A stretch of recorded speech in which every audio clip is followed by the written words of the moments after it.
She stood there on crutches, one leg gone, birthday tears threatening to spill, rejected by every table in the cafe, except one.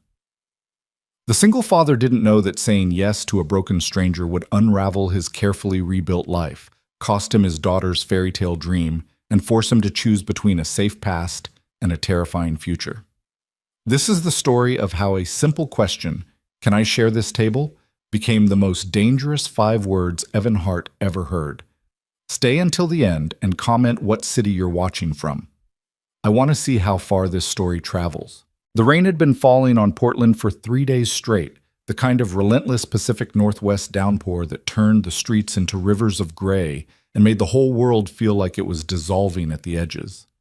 Inside the Cornerstone Cafe on Morrison Street, the windows were fogged with the breath of Saturday morning refugees, people who'd fled their cold apartments for the promise of coffee and the warmth of strangers pressed close together. Evan Hart sat at his usual corner table, the one positioned perfectly so he could watch both the door and his 6-year-old daughter, Jamie, who was currently conducting an animated conversation with her hot chocolate. She'd given the marshmallows names. This one's Mr. Floaty, and that one's Princess Melt, and was explaining their tragic love story with the kind of earnest drama only a first grader could muster. "Daddy, are you even listening?" Jamie's voice cut through his distraction. Evan blinked, pulling his attention back from the window where he'd been watching the rain trace patterns down the glass. "Of course, sweetheart. Princess Melt just discovered that Mr. Floaty is actually her long-lost brother, right?" "Daddy, no!" Jamie's face scrunched up in that expression of patient exasperation she'd somehow mastered despite being only 6 years old. "That was last week's story. Today they're getting married, but the evil coffee dragon wants to drink them before the ceremony. My apologies. That's much more serious." Evan reached across the table to adjust Jamie's crooked headband, the purple one with the sparkly butterfly that she insisted on wearing every single Saturday. "Should I call the marshmallow police?" Jamie giggled, that bright bell-like sound that still had the power to unknot something tight in Evan's chest. These Saturday mornings were sacred, had been for 2 years now, ever since the divorce papers were signed and his whole life had been carved neatly down the middle. Nora had taken the house in Lake Oswego, the friends they'd made as a couple, and the illusion that their family would stay intact. Evan had taken Jamie every other week, this corner table at the Cornerstone Cafe, and a 1-bedroom apartment where his daughter's art covered every wall like bright Band-Aids over cracks. "Daddy, there's a sad lady at the door." Evan followed Jamie's gaze. Through the crush of bodies waiting for tables, he could just make out a young woman near the entrance. She was balanced on crutches, her right leg ending just below the knee, her left foot planted unsteadily on the wet floor. She wore jeans with the right leg pinned up, a rain-soaked jacket that hung too large on her thin frame, and an expression that Evan recognized immediately, the careful blankness of someone who'd learned to hide how much everything hurt. She was young, probably mid-20s, with dark hair plastered against her pale face and eyes that darted around the crowded cafe like a bird looking for a safe place to land. As Evan watched, she approached a table where 2 women sat with their laptops and designer coffee cups. Even from across the room, he could read her lips. "Excuse me, would you mind if I—" One of the women looked up, her expression shifting through surprise to discomfort, to something that might have been pity but looked more like distaste. She shook her head, gestured vaguely at the empty chairs around their table. Chairs clearly not being used for anything except holding purses and shopping bags. The young woman on crutches nodded, smiled that practiced smile of someone used to rejection, and moved on. Evan watched her approach 3 more tables, a couple who suddenly became very interested in their phones, a man who mumbled something about expecting friends, a group of teenagers who just stared until she backed away. Each rejection was polite, subtle, the kind of casual cruelty that people could pretend wasn't cruelty at all. "Why won't anyone let her sit down?" Jamie's voice was small, confused. "There's empty chairs everywhere." It was a good question, one that Evan didn't have a good answer for. Because people are uncomfortable around difference? Because the crutches and the missing leg made them think about fragility and their own vulnerability, and it was easier to look away? Because the cafe was crowded and she was alone, and somehow that combination made her invisible, undeserving of space? "I don't know, baby," he said quietly. The young woman had made it halfway around the cafe now, and Evan could see that her hands were shaking where they gripped the crutches. Her brave smile was starting to crack at the corners. She looked like someone who'd gathered every ounce of courage to walk through that door, who'd probably stood outside in the rain for 10 minutes, convincing herself that this time would be different, that this one time the world might be kind. She approached one more table, a man in a business suit who barely glanced up before shaking his head. And then she just stood there, in the middle of the cafe, surrounded by the sound of conversation and laughter and the hiss of the espresso machine. She stood there with water dripping from her jacket onto the worn wooden floor, and Evan watched her face do something complicated, watched hope and humiliation and exhaustion all fight for control. "Daddy," Jamie's hand found his across the table. "We have extra chairs." Evan looked at his daughter, 6 years old with Nora's green eyes and his own stubborn chin, wearing a purple butterfly headband and a chocolate mustache.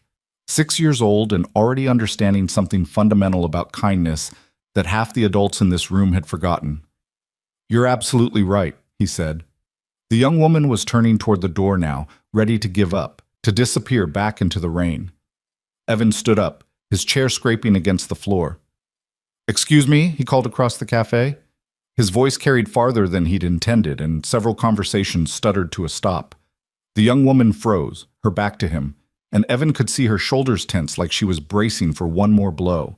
She turned slowly, and up close, Evan could see that she'd been crying earlier. Her eyes were red-rimmed, her mascara slightly smudged. She couldn't have been more than 23 or 24, but she had the kind of weariness in her face that came from surviving things that should have killed you. "Can I share this table?" The words came out barely above a whisper, and Evan realized with a start that she'd practiced this question, had probably stood in front of a mirror rehearsing these 5 simple words because asking for something as basic as a place to sit had become an act of courage. "Please," Evan said, gesturing to the empty chairs. "We'd love the company." For a moment, she just stared at him like he'd spoken a foreign language. Then her eyes, pale blue, Evan noticed, the color of winter sky, filled with tears that she blinked away quickly. "Thank you," she breathed, and navigated carefully between tables, her crutches finding purchase on the uneven floor. Jamie was already pulling out a chair, her face bright with the uncomplicated generosity of childhood. "Hi, I'm Jamie, and this is my daddy, Evan, and we're having Saturday morning adventures. Do you like hot chocolate?" "It's the best here. They put extra marshmallows in if you ask nice, and I named all of mine, but you can name yours different if you want." The young woman lowered herself into the chair with the careful movements of someone who'd learned to be mindful of every inch of space their body occupied. She propped her crutches against the table, shrugged out of her wet jacket, and Evan caught a glimpse of a tattoo on her inner wrist, a constellation of stars, or maybe birds in flight. "I'm Harper," she said, her voice steadier now. "Harper Lane, and I love hot chocolate." "Harper's a pretty name," Jamie announced with the confident authority of a first-grade expert on names. "It sounds like music, like a harp. Are you a musician?" A ghost of a real smile touched Harper's face. "No, but my mom used to say the same thing. She said I was named after the instrument because I was always making noise as a baby." "I make lots of noise too," Jamie said proudly. "Daddy says I could probably be heard from space if I really tried." "It's true," Evan confirmed, grateful for his daughter's chatter filling the awkward spaces. "We've considered renting her out to NASA as a communication device." Harper laughed, a small, surprised sound, like she'd forgotten how. Evan caught the server's attention and ordered another hot chocolate, watching as Harper's hands finally stopped trembling where they rested on the table. The cafe's noise had resumed around them, the moment of Evan's raised voice already forgotten in the Saturday morning bustle. But at their corner table, something fragile was taking shape, the beginning of a connection neither Evan nor Harper had been looking for. "So what brings you to the Cornerstone on this soggy Saturday?" Evan asked, trying to sound casual, normal, like he hadn't just watched her get rejected by half the cafe. Harper's fingers traced the rim of the empty water glass in front of her. "It's my birthday," she said quietly. 23 today." "It's your birthday?" Jamie's voice rose to that space communication level Evan had mentioned. "And you're spending it alone? That's the saddest thing I've ever heard. Daddy, We have to fix this. Jamie, Evan started, but Harper was already shaking her head. It's okay, really. I wanted to come here specifically. This place. Her eyes moved around the cafe, taking in the mismatched chairs, the local art on the walls, the chalkboard menu with its curling script. My family used to come here every Saturday morning. It was our tradition. My parents, my little sister Olivia, and me.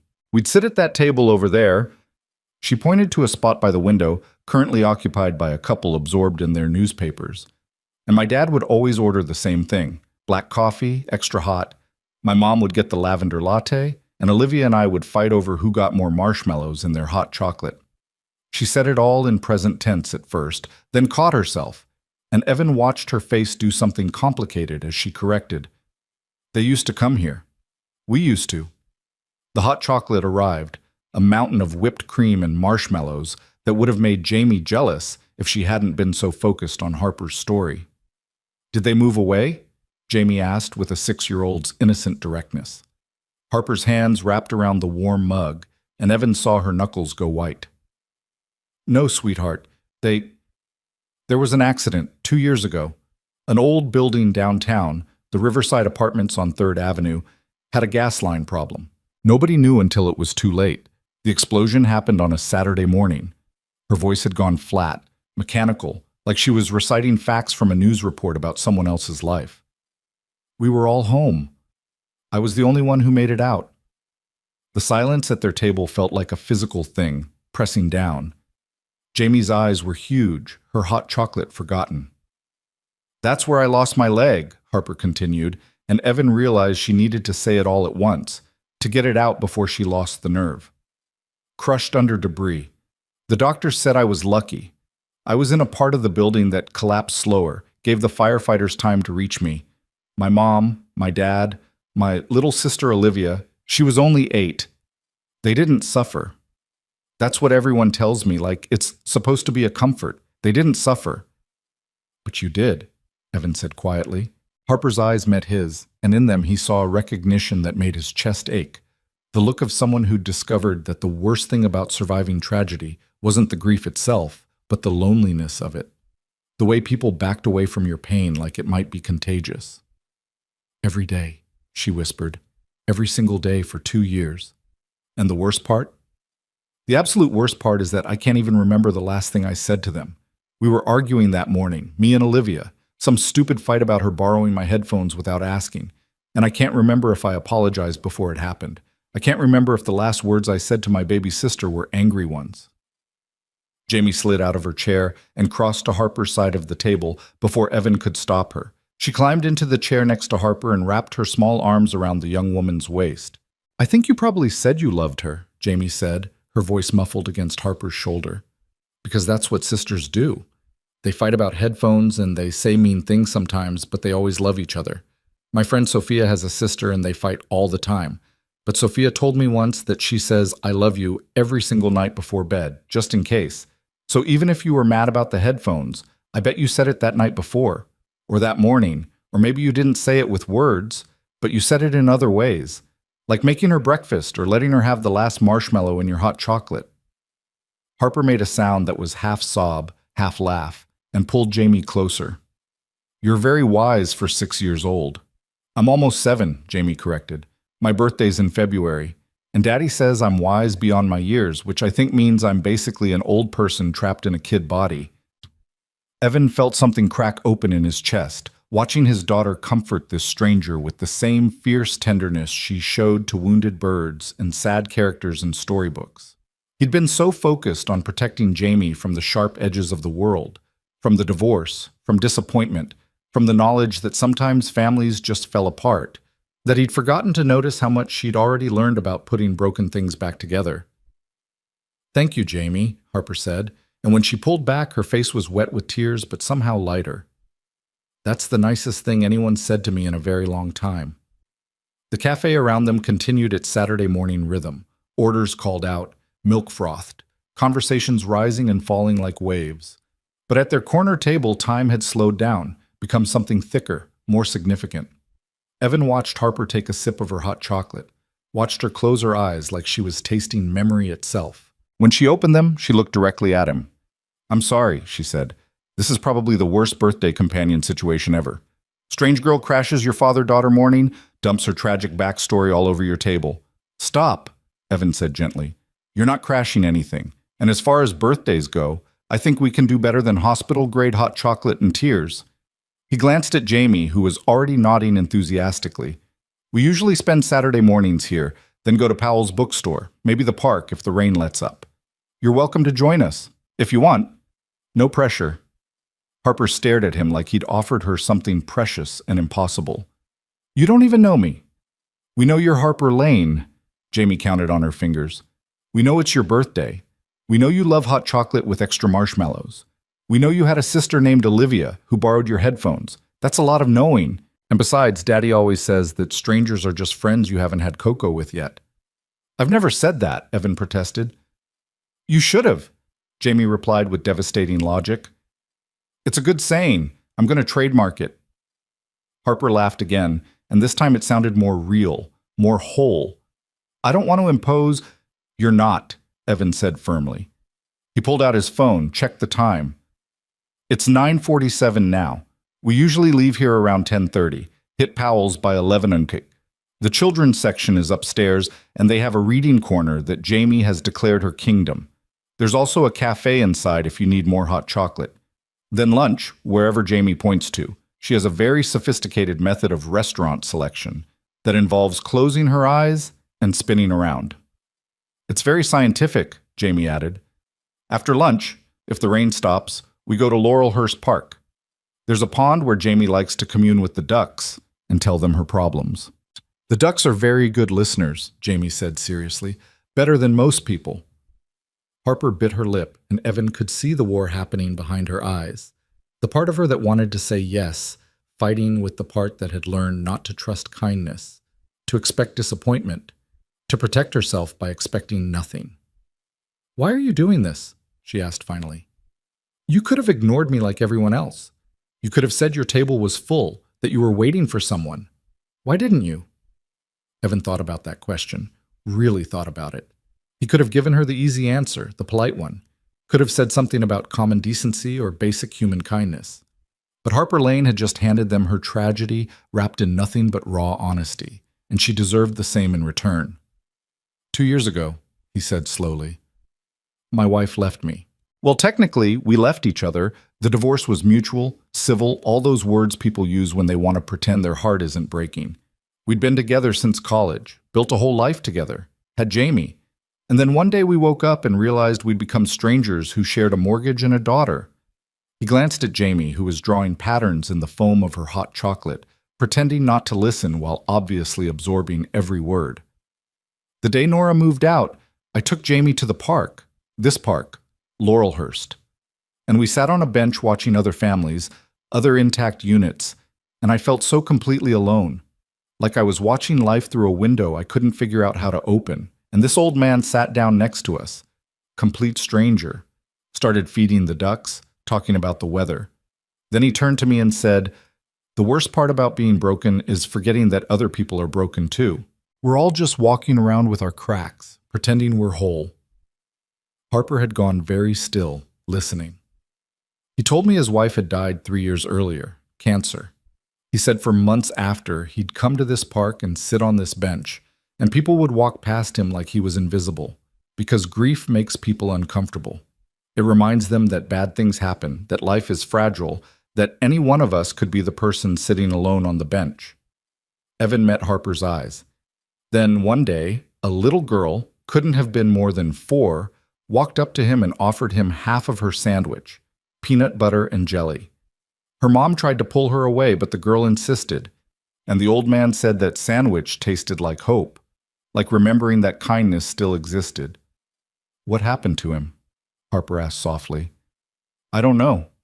We talked for about 20 minutes, then he left. I never saw him again. But I remember thinking, if I ever see someone who looks like I felt that day, like they're watching life through a window they can't open, I'm going to offer them a seat, a sandwich, a moment of not being invisible." Jamie had stopped pretending not to listen. She was looking at her father with those 2 wise eyes, and Evan realized that his daughter was learning something important about who he was, about what kind of man he wanted to be. "You reminded me of me," Evan said simply, standing there in the middle of this cafe, surrounded by people, completely alone. And I thought, not today. Today, someone sees you. Today, you get the seat. Harper pressed her hands to her face, shoulders shaking. When she finally looked up, her eyes were red but clear. "Okay," she said. "Okay, yes, I would love to spend my birthday with you and Jamie, if you're sure." "We're sure." Jamie bounced in her seat. "This is the best Saturday morning adventure ever. Daddy, can we sing happy birthday? Can we? Can we please?" "Jamie, I don't think Harper wants the entire cafe," but Jamie was already standing on her chair, her voice ringing out clear and true. "It's someone's birthday. Everyone has to sing." The cafe went quiet for a heartbeat, 50 strangers looking up from their coffee and conversations. Then, incredibly, someone joined in. One voice became two, became five, became a whole cafe full of people singing happy birthday to a young woman they'd never met, who half of them had rejected just minutes earlier. Harper covered her mouth with both hands, tears streaming down her face as the song swelled around her. When it ended, the cafe erupted in applause, and Harper, broken, beautiful Harper Lane, laughed with a joy that sounded like it had been buried for 2 years and was only now finding its way back to the surface. "Thank you," she whispered. "Thank you, thank you, thank you." Evan caught Jamie as she jumped down from her chair, swung her in a circle, and felt something shift in his chest, something that had been locked tight since the divorce, since the old man on the bench, since the day he'd realized that being a single father meant navigating grief and hope in equal measure. Looking at Harper across the table, this stranger who was becoming less strange with every passing moment, Evan had the distinct feeling that his carefully ordered Saturday morning routine was about to get much more complicated. He had no idea how right he was. But in that moment, with Jamie chattering about birthday traditions and Harper smiling like the sun breaking through Portland clouds, Evan made a decision that would change all of their lives. He decided to keep saying yes, to one more coffee, to one more hour, to one more Saturday, to the possibility that maybe, just maybe, broken people could find each other in crowded cafes and build something new from their scattered pieces. Outside, the rain continued to fall. Inside, at a corner table marked by empty mugs and tear-stained napkins and the lingering echo of an impromptu birthday song, 3 people who'd been strangers an hour ago were becoming something else entirely. They were becoming the beginning of a story. And every story has to start somewhere. This one started with 5 words, "Can I share this table?" But what it really started with, what it really, truly began with, was the much harder question underneath. Can I share your life? Can I trust you not to look away?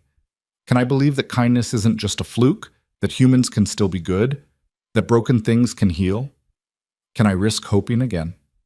Evan finished his coffee, watched Jamie teach Harper the proper way to name marshmallows, by personality, not appearance, and thought, yes, yes, you can share this table. Yes, you can trust me. Yes, we're all broken here. And yes, maybe especially yes, you can hope. Because that's what Saturday mornings were for, weren't they? For hot chocolate and second chances. For strangers becoming friends. For remembering that the world could still surprise you with its goodness if you paid attention. If you kept your corner table. If you offered your seat. If you said yes when every instinct told you to protect yourself. To stay safe. To not get involved in someone else's heartbreak. Evan said yes. And everything, absolutely everything, changed because of it. Powell's Books occupied an entire city block on Burnside Street, a maze of rooms color-coded by genre, where the smell of old paper and possibility hung thick in the air. By the time they arrived at 11:15, the rain had softened to a persistent mist, and Harper had relaxed enough to laugh at Jamie's running commentary on every storefront they passed. "That's where Daddy bought me the ugly sweater for Christmas," Jamie pointed at a vintage clothing shop. "It had a cat on it wearing sunglasses. I loved it so much I wore it for 3 days straight until Daddy said it was starting to develop its own ecosystem." "I believe my exact words were biological hazard," Evan corrected, holding the bookstore's heavy door open for both of them. Harper navigated the entrance with practiced ease, her crutches finding purchase on the worn wooden floors. Inside, the bookstore stretched out like a labyrinth, ceiling-high shelves creating narrow corridors that invited getting lost. The Saturday morning crowd was already thick, college students claiming armchairs, parents corralling toddlers, serious readers moving through the stacks with the focused intensity of hunters. "The children's section is upstairs," Evan said. "Fair warning, Jamie has been known to disappear into the fantasy shelves for hours. I once found her sitting on the floor surrounded by 17 books, all of them open, trying to read them simultaneously." "I was comparing dragon species," Jamie said defensively. "It's important research, Daddy. You can't just assume all dragons breathe fire. Some of them breathe ice or lightning, or in one book they breathe dreams, which I think is much more interesting than regular fire." They climbed the stairs, Jamie bounding ahead with the boundless energy of childhood, while Harper took each step carefully, Evan staying close without hovering. At the top, the children's section opened into a bright space with low tables, colorful rugs, and a reading nook built to look like a treehouse. "This is my kingdom," Jamie announced, spreading her arms wide. "I rule over all the books here. It's a very important job." "What kind of ruler are you, Si?" Harper asked, settling into one of the cushioned chairs. "Benevolent? Tyrannical?" Jamie considered this seriously. "Mostly benevolent, but I have strict rules about people who dog-ear pages. That's a crime punishable by exile." "A fair and just monarch," Harper said solemnly.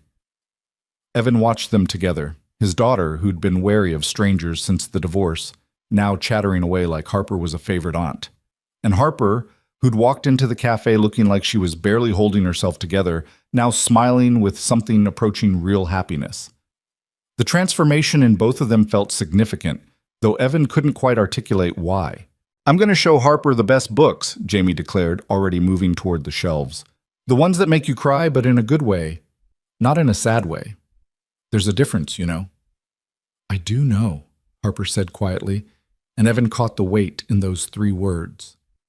For the next hour, they wandered through the children's section, Jamie pulling books from shelves and thrusting them into Harper's hands with passionate recommendations. "This one's about a girl who can talk to trees, and this one's about a boy who lives in a lighthouse and finds a mermaid, and this one's my favorite. It's about a fox who loses his tail but learns that he's still brave without it." Harper took each book carefully, reading back covers and first pages while Jamie provided director's commentary. Evan hung back, ostensibly browsing the picture books, but mostly just observing. There was something about watching Harper with his daughter that made his chest feel tight. The gentle way she listened, really listened, to Jamie's enthusiastic rambling, the way she asked questions that showed she was actually interested, not just being polite. "Harper, what kinds of books do you like?" Jamie asked eventually, flopping down on one of the floor cushions with her current pile of selections. Harper sat carefully on a nearby chair, her crutches propped against the armrest. "When I was younger, I loved fantasy, stories about people going on quests, finding magic, becoming heroes. My sister and I used to—" She paused, and Evan saw her make the conscious decision to continue. "Olivia and I used to act out our favorite books. We'd turn our living room into whatever world we were reading about that week. Narnia, Hogwarts, Middle-earth. She always wanted to be the brave knight, and I always ended up being the dragon." "Were you a good dragon?" Jamie asked. "I was an excellent dragon," Harper said with mock pride. "I had a very convincing roar, and I hoarded all the throw pillows as treasure." "That sounds like the best game ever," Jamie breathed. "Did Olivia defeat you?" Harper's smile turned bittersweet. "Sometimes. Other times we'd decide the dragon and the knight should team up instead.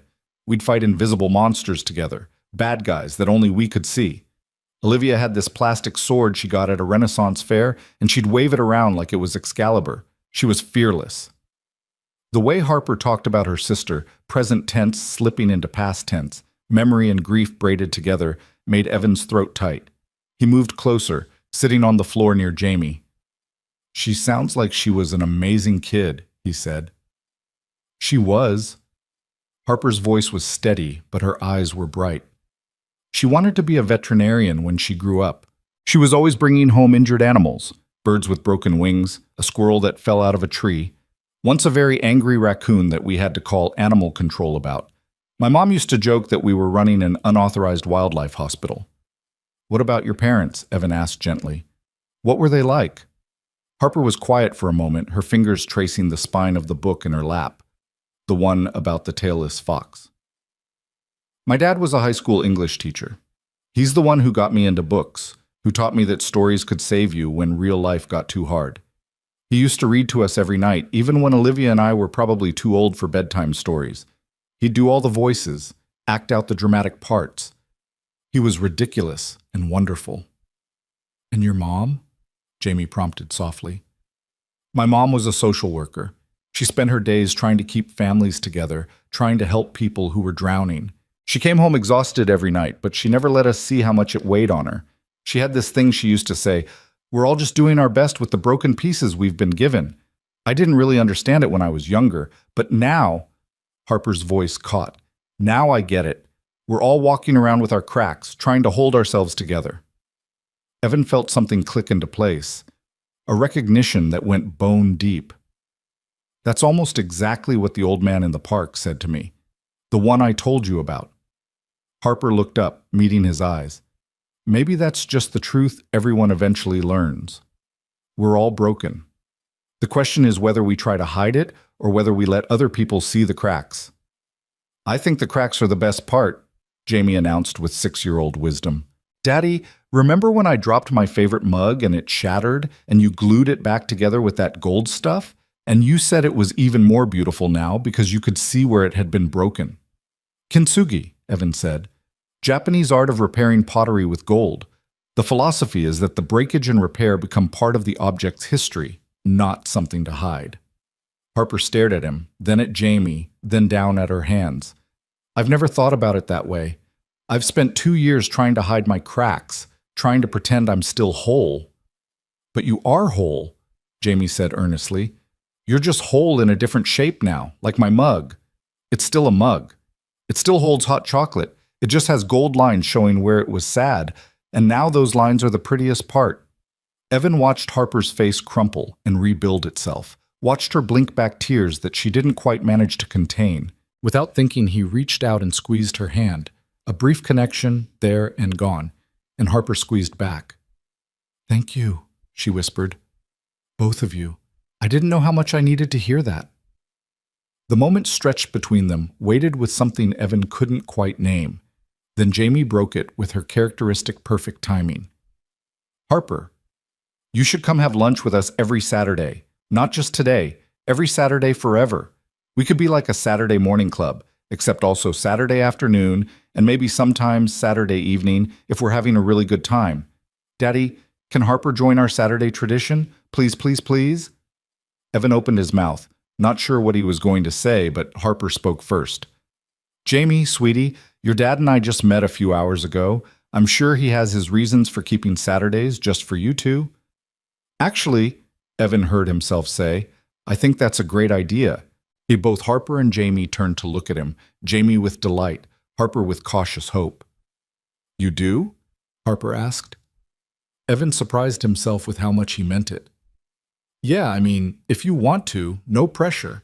But these Saturday traditions, they started because I wanted Jamie to have something stable, something she could count on after the divorce. But maybe traditions don't have to be rigid. Maybe they can grow to include other people. Are you sure? Harper's voice was small. I don't want to intrude on your time with Jamie. You're not intruding, Evan said firmly. You're being invited. There's a difference. Jamie's right. You're part of the Saturday morning club now. Meetings every week, mandatory hot chocolate, democratic voting on which bookstore sections to browse. Jamie is president, obviously. Obviously, Harper agreed, a real smile breaking across her face. What's your role? Chief marshmallow distributor and holder of the credit card, Evan said solemnly. And what's my role? Jamie considered this with the gravity of someone assigning a position of great importance. You're the keeper of stories, the one who remembers what books are good for crying in a good way, and what games to play when the world is too loud, and how to be brave when you're scared. Harper pressed a hand to her mouth, and Evan could see her fighting to hold it together. When she spoke, her voice was thick with emotion. I would be honored to be the keeper of stories. They spent another 30 minutes in the children's section, Jamie finally selecting 4 books that met her exacting standards while Harper and Evan browsed nearby. At one point, standing in front of the young adult shelves, Harper turned to him. "Can I ask you something?" "Of course." "Why did your marriage end? You said it was mutual, but—" She hesitated. "You don't have to answer. I'm being nosy." Evan considered deflecting, giving her the polite version. But Harper had been nothing but honest with them all morning, and she deserved the same. "We were 20 when we met," he said slowly. "College sweethearts, the whole cliché. Nora was studying architecture, I was in engineering.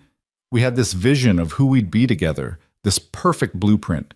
Nice house, good jobs, 2.5 kids, golden retriever, white picket fence. And we checked all the boxes. Got married at 24, bought the house at 26, had Jamie at 27. "That sounds perfect," Harper said quietly. "It was. On paper." Evan pulled a book off the shelf without looking at the title. "But somewhere along the way, we stopped being partners and started being roommates who co-managed a child. We'd sit at dinner and realize we had nothing to talk about except Jamie's schedule and who was picking up the dry cleaning. The intimacy just evaporated. And the worst part? We were both too polite to acknowledge it. We kept pretending everything was fine until one day Nora came home and said, 'I don't think we're in love anymore.' Were you angry?" "No." "That's what made it so sad. I was relieved. Because she was right. We cared about each other, we respected each other, but that spark, whatever makes two people want to build a life together instead of just sharing space, it was gone. Maybe it had always been there. Maybe we'd been playing house our whole relationship, acting out roles we thought we were supposed to fill." Harper was quiet, absorbing this. "Do you regret it? The marriage, I mean?" "No." Evan surprised himself with how quickly he answered. "Because of Jamie, and because I learned something important. You can do everything right and still end up wrong. You can check every box and still be unhappy. The trick is figuring out what actually matters, not what you think is supposed to matter." "And what actually matters?" Evan looked across the room to where Jamie was sprawled on a cushion, reading one of her selected books with absolute focus, her tongue poking out the corner of her mouth the way it always did when she was concentrating. "That," he said simply. "Moments like this. Real connection. People who see you, really see you, and don't look away. It's rarer than you'd think." Harper followed his gaze. "She's lucky to have you." "I'm lucky to have her. She's the one who keeps me honest. Kids don't let you hide behind polite fictions. They ask the hard questions. They call you out when you're being fake." "Is that why you said yes when I asked to share your table?" Harper asked. "Because Jamie would have called you out if you'd said no?" Evan shook his head. "I said yes because I wanted to. But I'm grateful that Jamie's presence made it easier to be the person I want to be. She's my conscience, in the best way." They collected Jamie and her books, checked out at the register, and stepped back into the Portland afternoon. The rain had stopped completely, leaving the city washed clean and smelling of wet pavement impossibility. "Lunch?" Evan suggested. Jamie closed her eyes, spun in a circle with her arm extended, and when she stopped, she was pointing directly at a small Vietnamese restaurant across the street. "The scientific method has spoken," Evan declared. Over bowls of pho and spring rolls, the conversation flowed easier than it had any right to. Harper talked about her job as a freelance graphic designer, work she could do from home, which had been essential after the accident. Jamie talked about first-grade politics with the deadly seriousness of a war correspondent. Evan found himself laughing more than he had in months. "So there's 3 main factions in our class," Jamie explained, using her chopsticks to draw invisible diagrams in the air. "The princess group, the dinosaur group, and the independent agents. I'm an independent agent because I refuse to align myself with any faction. It's a very lonely position, but someone has to maintain neutrality." "Very diplomatic," Harper said, clearly trying not to laugh. "That's what Ms. Chen says. She says I should consider a career in the United Nations." "First grade is basically international politics," Evan agreed. After lunch, they walked to Laurelhurst Park, Jamie skipping ahead on the path while Evan matched his pace to Harper's. The park was dotted with Saturday afternoon visitors, joggers, families, a group playing frisbee on the wet grass. "I haven't been here since before," Harper said quietly. before the accident. My family used to come here sometimes. Dad would bring a book and read under that tree. She pointed to a large oak near the pond. And Mom would walk with Olivia, teaching her the names of birds and flowers. I'd usually have my headphones in, ignoring everyone, being a typical moody teenager who thought she was too cool for family time. Her voice cracked on the last words, and Evan stopped walking. Harper, I took it all for granted, she continued, the words pouring out like she'd been holding them back for 2 years. Every single moment. I thought we had forever. I thought there would always be more Saturdays, more coffee shop visits, more stupid arguments about headphones. And then in one instant, it was all gone. Everything. And I'm still here, and I don't understand why. Why did I survive? Why me and not Olivia? She was 8 years old. She had her whole life ahead of her. She was good and pure, and she wanted to save animals. And I'm just me. I'm nobody special. I'm just a person who designs logos for small businesses and spends most of her time alone and can't even remember the last thing she said to her sister. She was crying now, really crying, the kind of tears that had been building for months or years. Evan looked around frantically for Jamie and spotted her by the pond, safely absorbed in feeding ducks with breadcrumbs some other family had left behind. Harper, look at me. Evan's voice was gentle but firm. When she turned, he continued. There is no why. That's the thing that nobody tells you about tragedy. It doesn't make sense. It doesn't have meaning. Bad things happen to good people, and good people die, and other people survive, and none of it is fair or just or part of some grand plan. It just is. Then how do you live with it? Harper's voice was ragged. How do you wake up every day knowing that the universe is random and cruel, and everyone you love could disappear in an instant? You live with it by living, Evan said. By showing up, by saying yes to things even when you're scared, by sharing your table with strangers in coffee shops, by feeding ducks in parks with people who've become friends, by refusing to let grief be the only story you tell about yourself. Harper wiped her eyes with the back of her hand. I don't know if I'm brave enough for that. You walked into a cafe today knowing you might get rejected by every person there, and you asked for a seat anyway. That's the bravest thing I've seen in a long time. I almost didn't come. I stood outside in the rain for 20 minutes, talking myself out of it, telling myself it was stupid, that the cafe couldn't bring my family back, that I was just torturing myself by returning to the scene of happy memories. But you came anyway. But I came anyway, Harper echoed. And you said yes. And Jamie sang happy birthday. And now I'm standing in a park I haven't visited in 2 years. And I'm crying, but I'm also here. I'm still here. You're still here, Evan confirmed. And that matters. You matter. Something passed between them in that moment. Not romantic, not yet, but a recognition. A seeing. The kind of deep acknowledgement that happens rarely when two people look at each other and understand, we are the same kind of broken. Daddy, Harper! Jamie's voice rang across the park. The ducks want to meet you. This one's named Gerald, and he's very distinguished.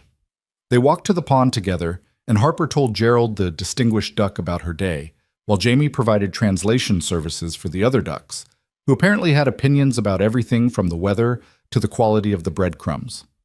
By the time they left the park, the sun was breaking through the clouds, painting Portland in shades of gold. They walked Harper to her car, a small sedan with a handicap placard hanging from the mirror, and stood in the parking lot, suddenly awkward now that the day was ending. Thank you, Harper said for what must have been the 20th time. For everything. For the table, for the books, for lunch, for seeing me. Same time next Saturday? Jamie asked hopefully. Harper looked at Evan, a question in her eyes. Same time, he confirmed. 10 o'clock. Corner table. It's tradition now. Tradition, Harper repeated like she was testing out the word. Then she smiled, and it reached her eyes. Okay, yes, I'll be there. They watched her drive away, Jamie waving enthusiastically until the car disappeared around a corner. Daddy? Jamie said as they walked to their own car. Yeah, sweetheart? I really like Harper. She's sad, but she's also funny, and she listens good, not like adults who just pretend to listen while they're looking at their phones. She does listen well, Evan agreed. Do you think we made her birthday better? Evan thought about Harper's face in the cafe when the whole room sang to her, the way she'd held Jamie's book recommendations like they were precious, how she'd cried in the park but also laughed, both emotions equally real, equally valid. Yeah, Bug, I think we did. Good. Jamie climbed into her car seat, already reaching for one of her new books. Daddy, can broken people be friends with other broken people, even if their cracks don't match up exactly? Evan paused in the act of buckling her in. What do you mean? Well, you and Harper are both sad about different things. You're sad because Mommy left, and Harper's sad because her family died. Those are different kinds of sad, but you both have cracks. So can you still understand each other even if the cracks are different shapes? Leave it to a 6-year-old to ask the questions philosophers spent lifetimes pondering. I think, Evan said carefully, that broken people understand each other better than anyone else because they know what it feels like to hurt. The cracks don't have to match. They just have to be real. And when you're real with someone else who's real, that's when you can really see each other. Jamie nodded like this made perfect sense. That's what I thought. I think Harper needed to meet us, and maybe we needed to meet her too. Maybe we did, Bug. Maybe we did. That night, after Jamie was in bed, Evan sat in his small living room and thought about the strange, unexpected gift of the day. He'd woken up that morning expecting a normal Saturday, coffee, cocoa, books, maybe the park if the weather cooperated. He'd expected routine, safety, the comfortable predictability of a tradition carved out in the aftermath of divorce. Instead, he'd met Harper Lane. And now there was a crack in his carefully constructed life. Not a bad crack, but an opening. A space where something new might grow. His phone buzzed, a text from an unknown number. This is Harper. Jamie gave me your number. Hope that's okay. Just wanted to say thank you again for today. It was the best birthday I've had in 2 years. See you next Saturday. H.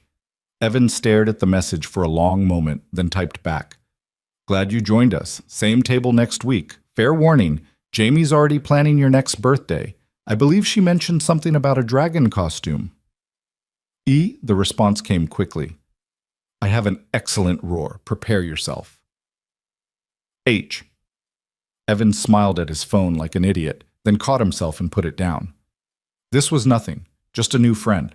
Someone to add to their Saturday routine. Nothing more complicated than that. But even as he told himself this, even as he tried to convince himself that he was just being kind, just being a good human, Evan knew the truth. Something had shifted today. The question was whether that shift would bring them closer together or tear them apart. He didn't have an answer yet, but for the first time in 2 years, he wanted to find out. The Saturdays multiplied like pages in a story neither of them had planned to write. One became 2, became 5, became 3 months of corner tables and hot chocolate, and the comfortable rhythm of people learning how to be in each other's lives. Harper showed up that second Saturday with a visible nervousness that melted the moment Jamie launched herself across the cafe in greeting. By the fourth Saturday, she was arriving early, claiming their table before Evan and Jamie even walked through the door. By the 8th, she knew their orders by heart and had them waiting. Extra marshmallows for Jamie, black coffee for Evan, and a lavender latte for herself that she swore was better than the one her mother used to order. You're building your own tradition, Evan observed one morning in late September, watching Harper arrange the drinks just so, Jamie's hot chocolate in the center, flanked by the adult beverages like protective sentries. Is that allowed? Harper asked, that familiar flicker of uncertainty crossing her face. Or am I overstepping? Harper, you've been here every Saturday for 3 months. I think we're past the overstepping phase. You're practically furniture at this point. She threw a sugar packet at him. Furniture. That's romantic. The word hung in the air for a beat too long. Romantic. And they both looked away quickly, suddenly fascinated by their respective beverages. Because that was the thing neither of them was acknowledging. Somewhere between the second Saturday and the 20th, something had shifted. The friendship that had formed in grief and kindness was developing edges, complications, the kinds of feelings that made Evan catch himself staring at the way Harper tucked her hair behind her ear, or the sound of her laugh when Jamie said something particularly absurd, but they didn't talk about it. They stayed safely in the realm of Saturday traditions and text messages about book recommendations, and the occasional weeknight coffee that they both pretended was casual and meaningless. Then the Saturdays started expanding.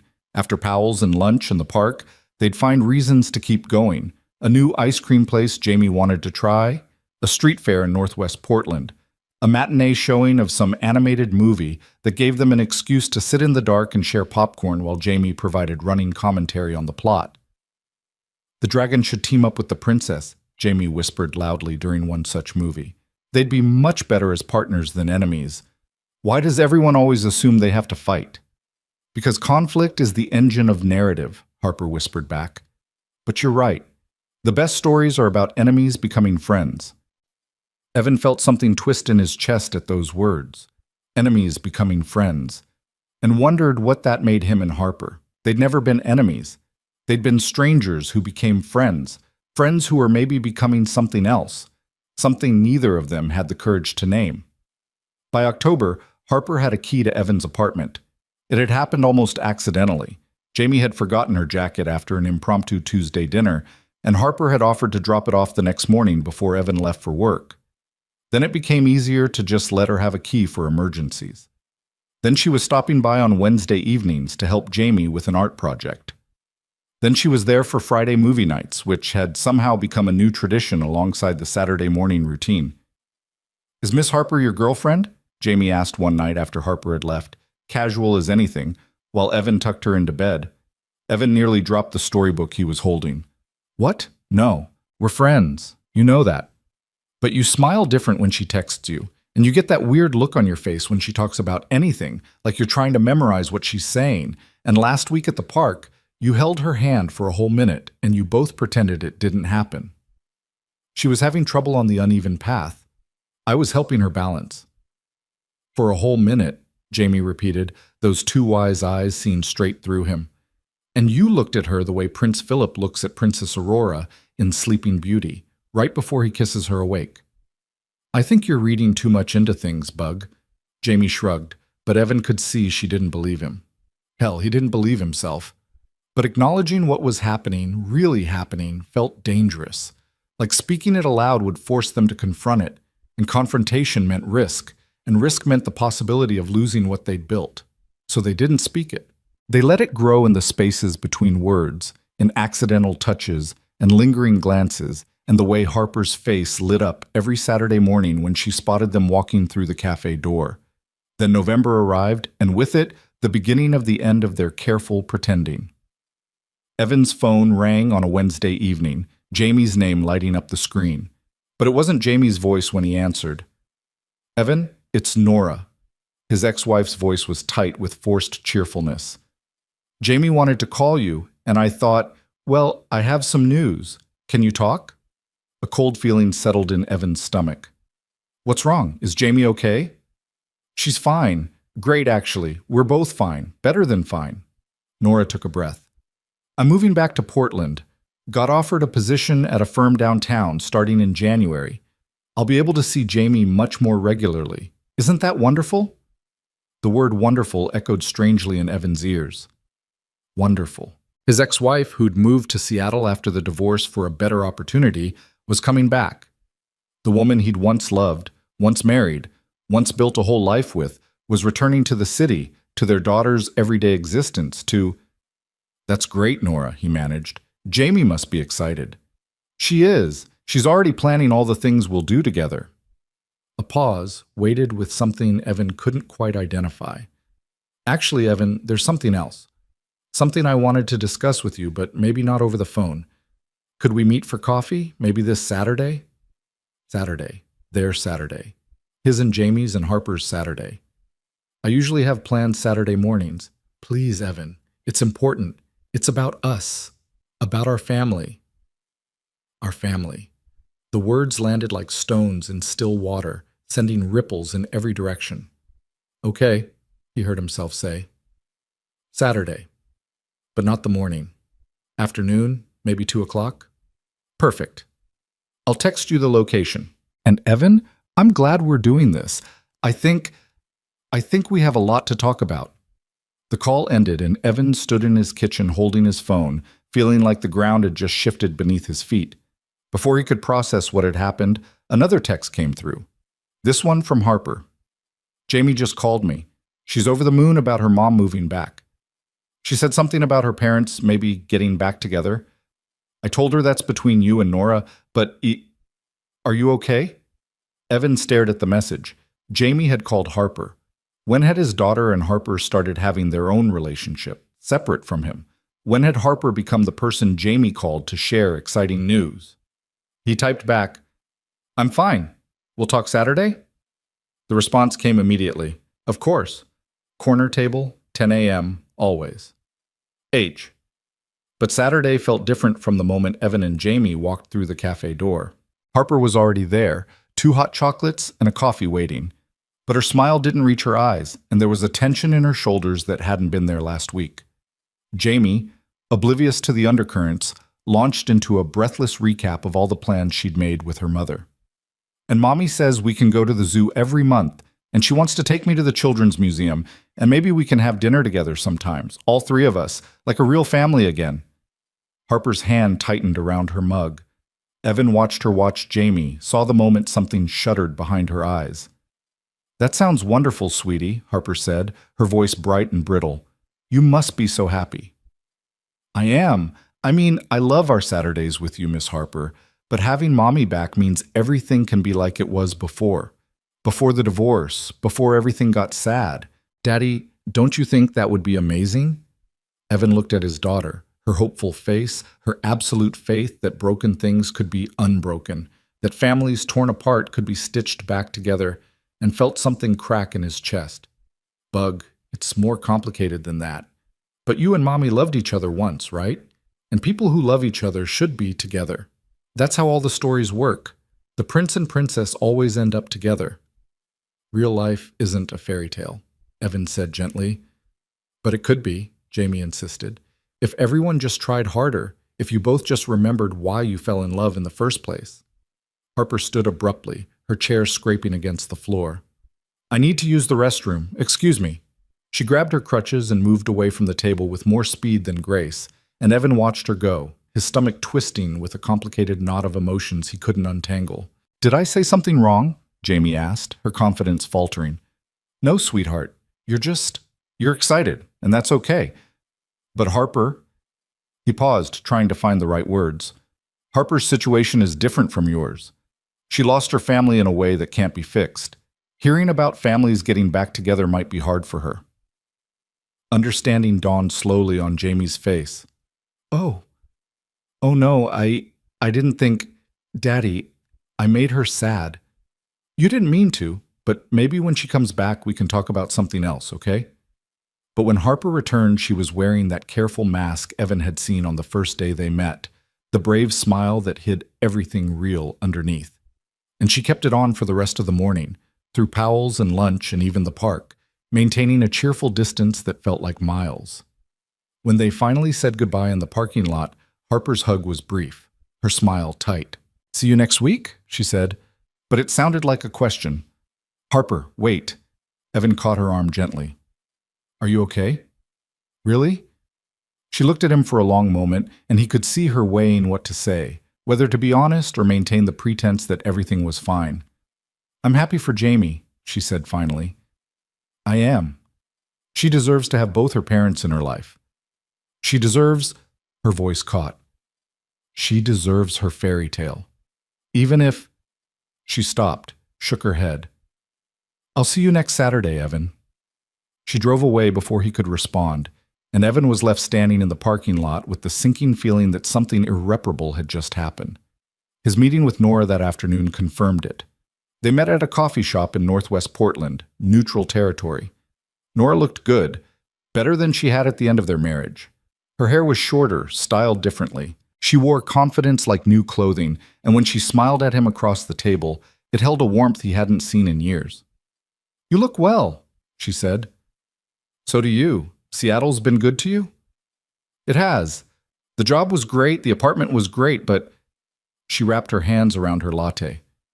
It wasn't home, and I've been doing a lot of therapy, Evan. A lot of thinking about what went wrong between us, why I ran instead of fighting for our marriage. A warning bell started ringing in Evan's head. Nora, let me finish, please. She leaned forward. I left because I was scared. Scared that we'd become our parents, trapped in a marriage that was more obligation than love. But I realize now that I didn't give us a real chance. I left at the first sign of trouble instead of doing the hard work. We both left, Evan said carefully. The divorce was mutual. Was it, though? Or did you just agree because I asked? Because that's what we did, right? We were so busy being polite, being civil, that we never fought for anything. Her eyes were bright. I'm back now. I'm here for Jamie, yes, but also, Evan, what if we tried again? What if we gave us another chance, a real chance this time? The words landed like physical blows. Evan sat back, his mind racing. You can't be serious. I'm completely serious. We're older now, wiser. We know what didn't work before. We could build something better, something real. For Jamie's sake, if nothing else. She wants this so badly, Evan. You should have seen her face when I suggested it might be possible. You told Jamie we might get back together? Evan's voice rose despite his efforts to control it. Nora, you can't just put that idea in her head without talking to me first. I didn't put it there. She brought it up. She asked if maybe, now that I'm moving back, we could be a family again. And I thought, why not? Why couldn't we? Because we're divorced. Because we weren't happy together. Because you can't just rewind time and pretend the last 2 years didn't happen.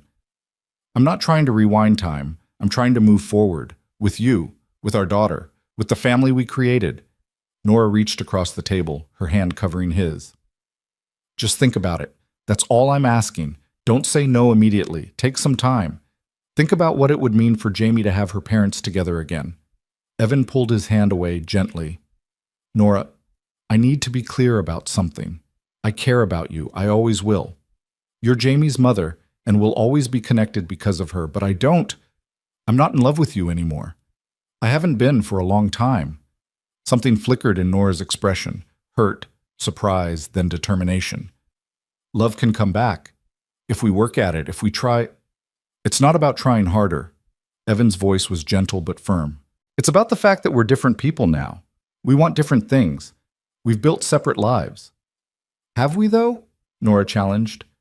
You're still in the same apartment, still doing the same Saturday routine with Jamie. You haven't moved on, Evan. Neither of us has. Maybe that means something. But even as she said it, Evan was thinking about Harper. About the way his pulse jumped when she texted. About how Saturday mornings had become the center of his week, not just because of Jamie, but because Harper would be there, sitting at their corner table, with that smile that made him feel seen in a way he'd forgotten was possible. About Friday movie nights, and Tuesday dinners, and the slow, careful way they'd been building something neither of them had dared to name. He had moved on. He just hadn't realized how far until this moment. I need time to think, he said finally, which was a cop-out, and they both knew it. Nora's smile was triumphant. That's all I'm asking, time. A chance? For Jamie. For Jamie. The words were a weight Evan carried home, a responsibility he couldn't shake. What father wouldn't want to give his daughter the intact family she dreamed about? What kind of man would he be if he said no without even considering it? But when he imagined saying yes to Nora, all he could see was Harper's face in the parking lot, that careful mask hiding her hurt. He didn't call Harper that night, or the next night. He told himself he needed space to think, to figure out what he wanted without the complication of her presence clouding his judgment. But really, he was a coward. He was avoiding the conversation he knew they needed to have, the one where he'd have to choose between the safe past and the terrifying future. The text from Harper started worried. Everything okay? You've been quiet. Then concerned. Evan, you're starting to worry me. Can we talk? Then resigned. I understand if you need space. Just let me know you're all right. He sent back brief responses. Fine, just busy with work. Talk soon. But soon never came, and by Friday Harper stopped texting altogether. Jamie noticed immediately. Why isn't Miss Harper coming for movie night? She's busy tonight, Bug. But she's never too busy for movie night. You had a fight, didn't you, about Mommy? We didn't have a fight. Then why are you being weird? Why are you avoiding her? Jamie's voice rose, frustration bleeding into anger. You're ruining everything. Miss Harper was finally happy, and we were happy, and now you're making it all wrong. Jamie, I don't want to watch a movie. She ran to her room, and a moment later Evan heard her door slam. He stood in his living room, surrounded by the evidence of Harper's presence in their lives. Her favorite mug in the dish rack, the blanket she always used folded over the couch, a hair tie on the coffee table. When had she become so woven into the fabric of their days that her absence felt like a wound?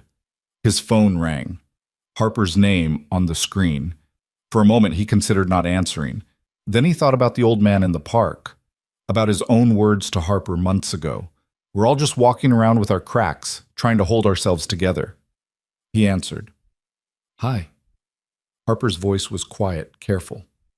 Can we talk? Really talk? Yeah, we should. Not on the phone, in person. Tomorrow? Before our regular Saturday time? Harper, about tomorrow. Please, Evan, just please.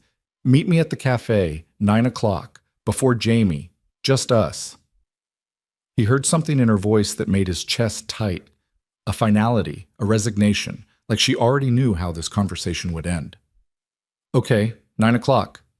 The call ended and Evan sat on his couch holding his phone, feeling like he'd just agreed to something irrevocable. He didn't sleep that night. Every time he closed his eyes, he saw two versions of his future. One with Nora, safe and familiar, giving Jamie the intact family she dreamed of. The other with Harper, uncertain and terrifying and full of the kind of hope that had nearly destroyed him once before. By the time 9 o'clock rolled around, Evan had rehearsed a dozen different speeches. But when he walked into the Cornerstone Cafe and saw Harper sitting at their corner table, all his prepared words evaporated. She looked exhausted, like she hadn't slept either. 2 cups of coffee sat in front of her, black for him, lavender latte for herself. The ghost of their ritual performed one last time. Hi, she said as he sat down. Hi. For a long moment, they just looked at each other. Then Harper spoke, her voice steady despite the tears gathering in her eyes. I'm going to make this easy for you. I'm going to say the thing neither of us has been brave enough to say. And then I'm going to let you go. Harper, please let me. I need to say this. She took a shaky breath. I'm in love with you, Evan. I have been for months. Maybe since that first Saturday, when you said yes and the whole cafe sang happy birthday, and I remembered what it felt like to be seen, to matter. You and Jamie, you gave me a reason to keep showing up, to keep trying, to believe that maybe I deserve to be happy again. Tears were streaming down her face now, but she didn't stop. But Jamie needs her family whole more than she needs me. And you need to do right by your daughter more than you need, whatever this is between us. I get it. I do. You have a chance to give Jamie her fairy tale, to rebuild what was broken, and I won't stand in the way of that. So that's it? Evan's voice came out rough. You're just, what? Disappearing? Walking away? I'm giving you your life back, the one you had before I crashed into it asking for a table. Harper's smile was heartbreaking. You were kind to a stranger once, Evan. You changed my life. But I can't be the reason Jamie loses her chance at having both her parents. I won't be. You don't get to make that choice for me, Evan said, anger suddenly flooding through him. You don't get to decide what I need or what Jamie needs or what's best for our family. Then tell me I'm wrong. Harper leaned forward, desperate. Tell me you're not considering getting back together with Nora. Tell me the last week hasn't been you pulling away because you're trying to figure out if you can rebuild your marriage. Tell me, Evan, and I'll stay. I'll fight. But if you can't tell me that, if there's any part of you that thinks maybe Nora is right, maybe you should try again for Jamie's sake, then I'm already gone. Evan opened his mouth, closed it, opened it again. And in that hesitation, in those few seconds of silence, Harper found her answer. That's what I thought. She stood, grabbing her crutches. I love you. I love Jamie. But I love you both enough to let you go if that's what's best. She paused, one hand on the table. For what it's worth, you made me remember how to be alive again. You gave me a place to belong when I thought I'd lost that forever. Thank you for that. Thank you for the Saturdays. She turned to leave, and Evan watched her go, frozen in his chair like his body had forgotten how to move. Watched her navigate through the cafe, past the table where they'd first met, out the door into the November morning. And still, he couldn't move, couldn't speak, couldn't call her back. Because the truth, the terrible, complicated truth, was that he didn't know. He loved Harper, yes, but he also loved his daughter. And if there was even a chance that getting back together with Nora would give Jamie the family she'd been dreaming about for 2 years, didn't he owe it to his child to try? The cafe door closed behind Harper with a soft chime, and Evan sat at their corner table, surrounded by cold coffee and the ruins of what might have been, and wondered how doing the right thing could feel so completely wrong. His phone buzzed, a text from Jamie. "Is Miss Harper coming today?" Evan stared at the message, then typed back, "Not today, bug." The response came immediately. "Did you break her heart?" And Evan, sitting in the cafe where this had all begun, realized with devastating clarity that the answer was yes. Yes, he had broken her heart. But worse than that, he'd broken his own. Jamie didn't speak to him for 3 days. Not during dinner, where she pushed food around her plate and gave one-word answers to his attempts at conversation. Not during the drive to school, where she stared out the window with the kind of pointed silence that felt louder than shouting. Not during their usual bedtime routine where she turned her face to the wall when he tried to kiss her goodnight and said, "I'm too tired for stories." On the 4th day, Evan found her sitting on her bedroom floor surrounded by books, all the ones Harper had recommended over the months. She was reading the one about the tailless fox, tears streaming down her face. "Bug, go away." Her voice was small but fierce. "You ruined everything." Evan sat down anyway, his back against her bed. "I know you're angry with me." "I'm not angry. I'm sad. There's a difference." Jamie's voice cracked. "Miss Harper stopped texting me. She won't answer when I call." "Did you tell her she couldn't be our friend anymore?" "No, sweetheart, I would never." "Then why is she gone?" Jamie looked up, her face blotchy with tears. "Why did you let her go?" It was the same question Evan had been asking himself for 4 days. Why did he let her go? Why had he sat there frozen while the best thing that had happened to him in years walked out of the cafe and out of his life? "It's complicated," he said, which was what adults said when they didn't have good answers. That's what grown-ups always say when they're being stupid. Jamie threw the book across the room. "You love her. I know you do. I see it in your face every time she walks in the door. And she loves you too. She told me once when you went to get the car, and it was just us. She said you made her remember how to be happy." Evan's chest constricted. "She said that?" "Yes. And then she made me promise not to tell you because she was scared. But I'm telling you now because you're being the most stupid, scared person I've ever met, and Miss Harper deserves better than stupid and scared." "Jamie, do you love her?" His daughter's eyes bored into him. "Really love her? Not like how you loved Mommy, where you were nice and polite, and then one day you weren't married anymore. Do you love her the way the fox loves his family in the book, even though he's different now? Do you love her enough to be brave?" The question landed like a punch. Did he love Harper enough to be brave? Or was he so terrified of risking his heart again, so paralyzed by the fear of disappointing his daughter, that he was willing to let the real thing slip away for the ghost of what used to be? "I think I do," Evan said quietly. "I think I love her more than I've ever loved anyone." "Then why are you here talking to me instead of there talking to her?" Jamie's logic was devastating in its simplicity. "Why are you letting her think she doesn't matter? Why are you letting her be alone when alone is the thing that hurts her most?" "Because I thought—" Evan stopped, forced himself to be honest. "I thought maybe you needed me to try again with your mom, to give you the family you've been dreaming about." Jamie stared at him for a long moment. Then she climbed into his lap, something she rarely did anymore now that she was almost 7 and basically a teenager, and put her small hands on either side of his face. "Daddy, I love Mommy, and I love you, and I want you both in my life. But I don't need you to be married to each other for me to have a family. I have a family. You and me and Mommy, we're a family even if we live in different houses. That's what Ms. Chen taught us in school. Families come in all shapes, and they're all real, and they're all good." "But you said—" "I said I wanted my parents back together because that's what I thought I was supposed to want." That's what happens in all the movies, right? The divorced parents realize they still love each other and everyone lives happily ever after. Jamie's voice was wise beyond her years. But that's not our story, Daddy. Our story is different, and Miss Harper, she's part of our story now. Or she was, until you got scared and made her leave. Evan held his daughter close, breathing in the scent of her strawberry shampoo, feeling the weight of her trust, her wisdom, her fierce little heart that somehow understood more about love than he did. "You're right," he whispered. "You're absolutely right. I've been so stupid." "The stupidest," Jamie agreed. "But you can fix it. You can tell Miss Harper you love her. You can ask her to come back.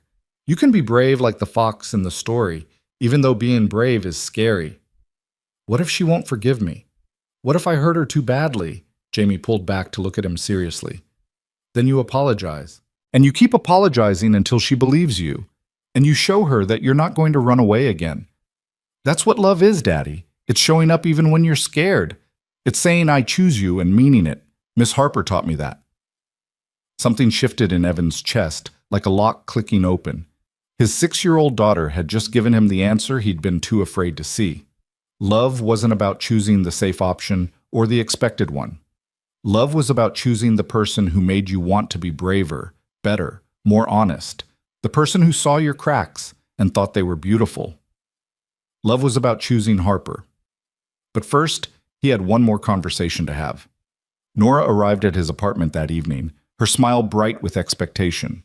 She'd been texting him daily since their coffee meeting, sending articles about co-parenting and couples therapy, dropping hints about houses for sale in good school districts, acting as if his silence was agreement, as if the life she was rebuilding in her mind was already real.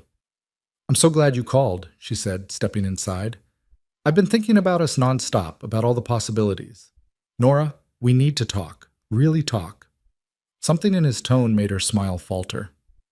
"Okay, that sounds serious."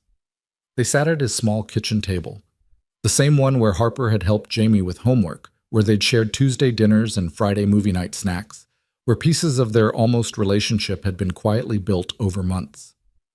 "I can't get back together with you," Evan said, deciding that honesty was the only kindness he had left to offer. "I'm sorry if I gave you hope by not saying it clearly enough before. But the answer is no. It's always been no." Nora's face went through a complicated series of expressions: shock, hurt, anger, and finally something that might have been understanding. "It's someone else, isn't it? You've met someone." "Yes. But that's not why I'm saying no. I'm saying no because even if Harper didn't exist, even if I were completely alone, I still wouldn't want to go back to what we had. We weren't happy, Nora. We were comfortable. And I don't think either of us should settle for comfortable when we both deserve more." "Harper?" Nora's voice was sharp. "Who's Harper?"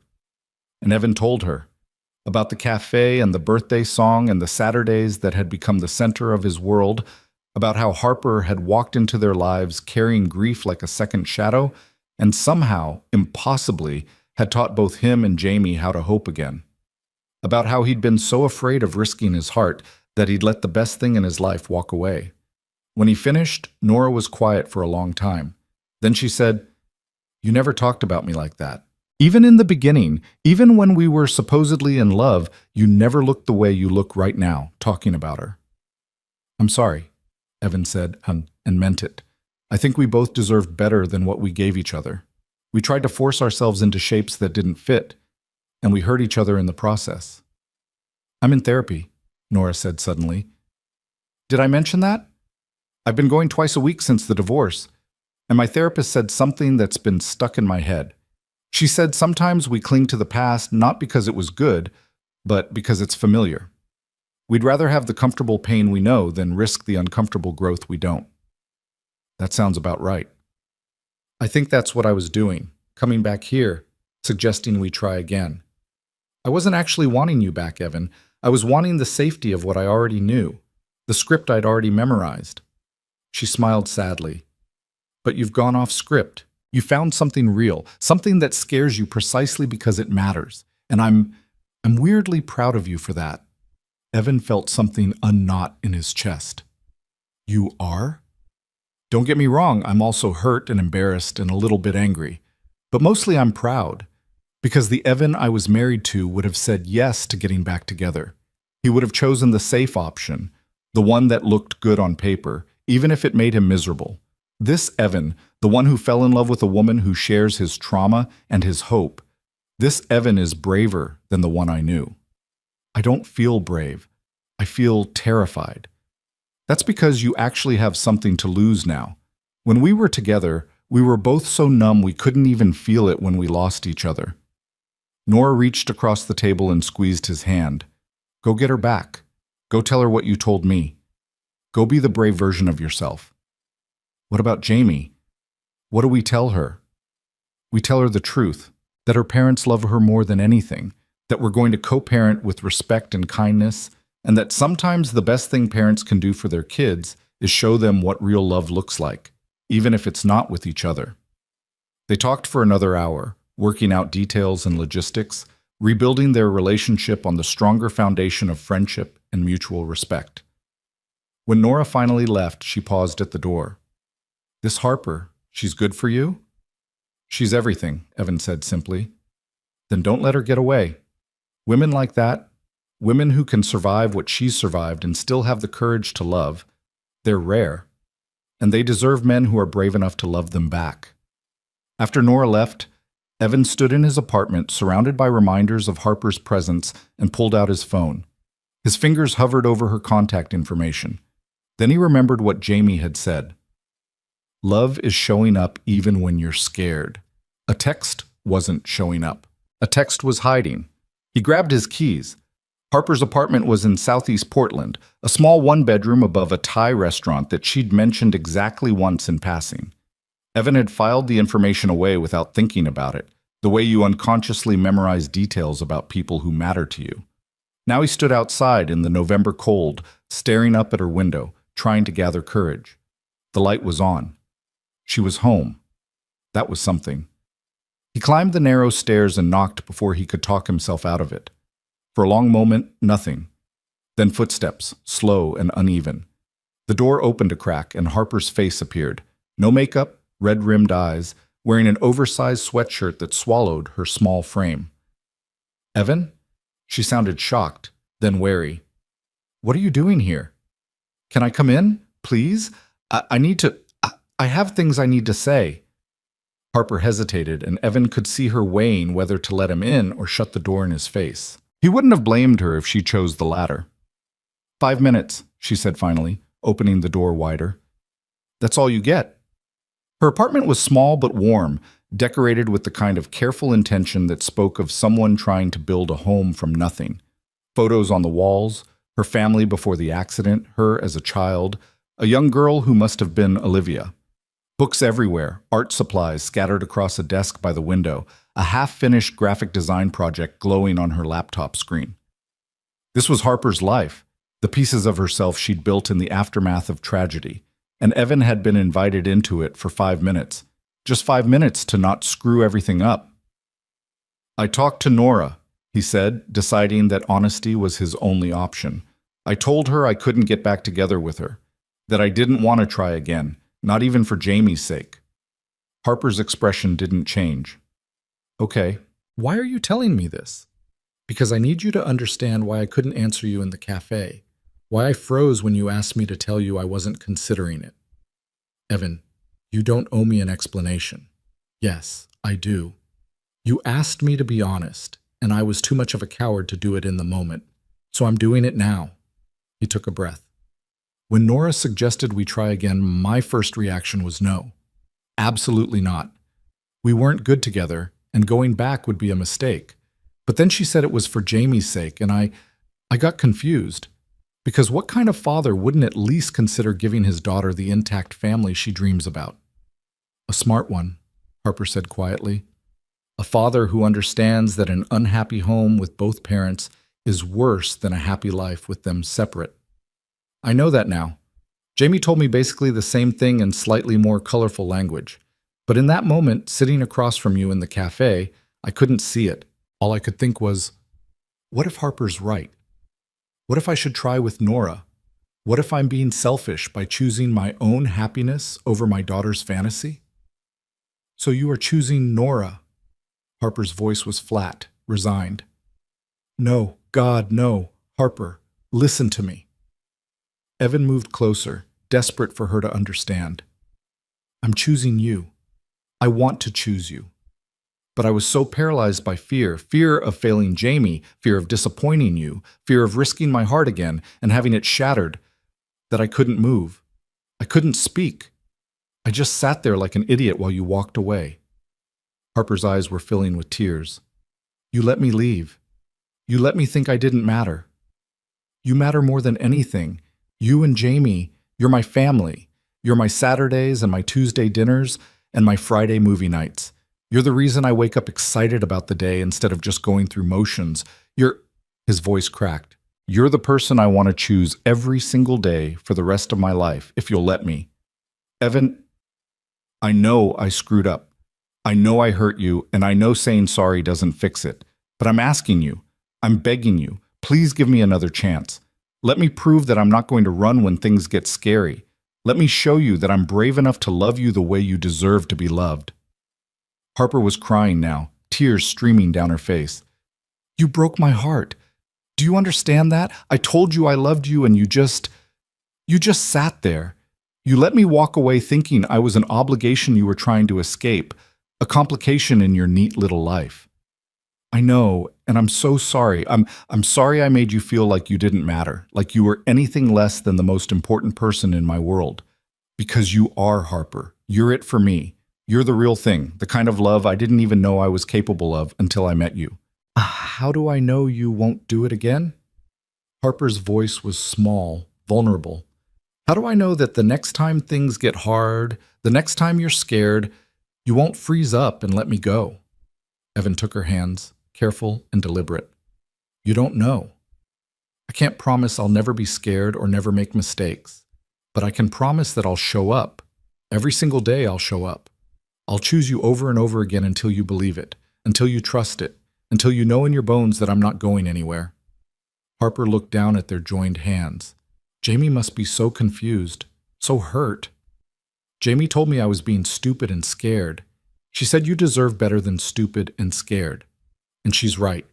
You deserve someone who sees you and chooses you without hesitation. I want to be that person, Harper.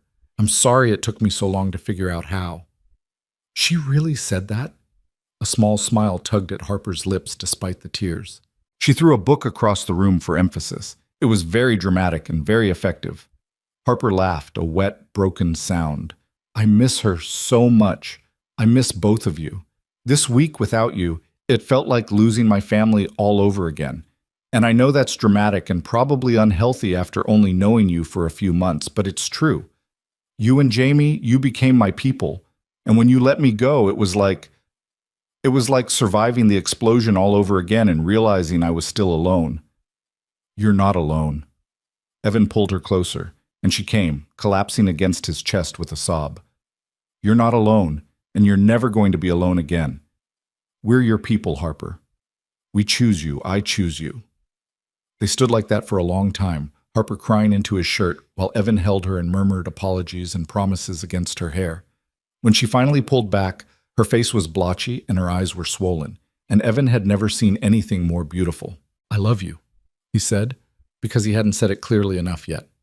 I'm in love with you, Harper Lane.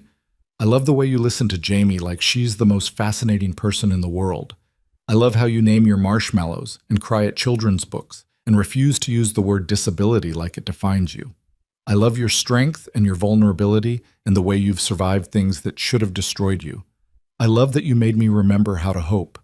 I love you, and I'm sorry it took me so long to be brave enough to say it. You really love me? Harper's voice was tentative, like she was afraid to believe it. With everything I have. And I know it's fast, and I know we've only known each other for a few months, but I also know that what we have is real. It's the most real thing I've ever felt. So yes, I really love you. And if you need time, if you need me to prove it, I will. I'll spend however long it takes showing you that I mean it. Harper looked at him for a long moment, searching his face for something. Whatever she found must have satisfied her because suddenly she was kissing him, fierce and desperate, and full of all the words neither of them had been brave enough to say until now. When they finally broke apart, Both breathing hard, Harper whispered, "I love you too. Even though you're an idiot, even though you hurt me, I love you, Evan Hart, and I'm terrified of what that means." "We can be terrified together," Evan said. "That's what love is, right? Being terrified and showing up anyway?" Jamie would be proud of that definition. Jamie's a very wise 6-year-old. "Almost 7, Harper corrected with a smile. "She'll never forgive you if you forget the almost." They ended up on Harper's couch, wrapped around each other, talking about everything they'd been too scared to say before. Evan told her about the divorce, about the loneliness that had become so familiar he'd stopped noticing it, about how she'd walked into the cafe and reminded him what it felt like to be alive. Harper told him about the first year after the accident, about the physical therapy and the grief counseling, and the nights she'd spent wondering if survival was really worth it when everyone she loved was gone. "But then you said yes to a stranger asking for a table," she said softly. "And Jamie sang happy birthday. And for the first time in 2 years, I felt like maybe I could build something new. Maybe I deserve to be happy again." "You do deserve it. You deserve everything good." "So do you. We both do.